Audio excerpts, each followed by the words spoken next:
Sinungaling! Dahil alam ko ng totoo, ikaw ang pumatay kay Irene! Ang susunod na programa ay rated PG. Ito ay nangangailangan ng patnubay at gabay ng magulang para sa mga batang manonood.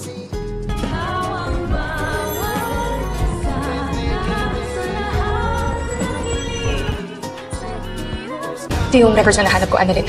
Ikinasal yung Aileen Castro kay Doc Carlos Benitez. Ha? Ito na nga ang pinakaabangan nating katapusan nitong si Carlos dahil hindi niya na nga maitatanggi pa ang kanyang ginawang pagpaslang dito kay Irene Benitez at hindi na nga din siya makakapag-deny sa tunay na pagkatao nito dahil nga sa ginawang pagpapaimbestiga nitong si Justin upang makilala kung sino talaga itong Irene Benitez ay nabunyag na nga sa kanya. Hindi lamang ang pagkatao nitong babae ni Carlos, kundi pati na rin ng tunay na pagkatao nitong si Doc Carlos Benitez na nagpakasal nga itong si Doc Carlos kay Lynette kahit hindi pa siya tuluyang divorce dito kay Irene. Kaya naman magmamadali na itong si Justin upang iabot ang mga impormasyong ito kay Annalyn. Hindi naman makapaniwala ang ating bida na matagal na pala silang niloloko nitong inaakala niyang mabait at tinuring niyang tatay na si Doc Carlos at kakalat na nga rin ang impormasyong ito sa buong Apex. Kaya naman hindi nga makapaniwala ang lahat sa ginawang panloloko ni Doc Carlos kay Lynette. Mapapansin naman ni Zoe ang pagkukumpulan ng mga doctors and nurses na kaibigan ni Annalyn at tatanungin niya agad kung ano ang pinagchichismisan ng mga ito.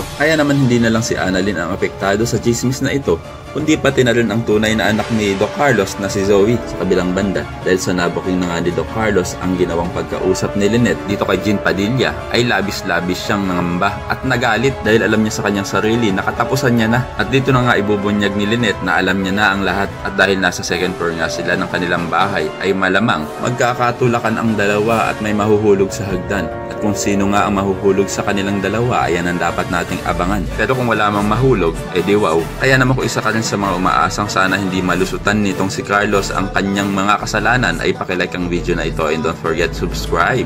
Thanks for watching and see you next time. Bye bye.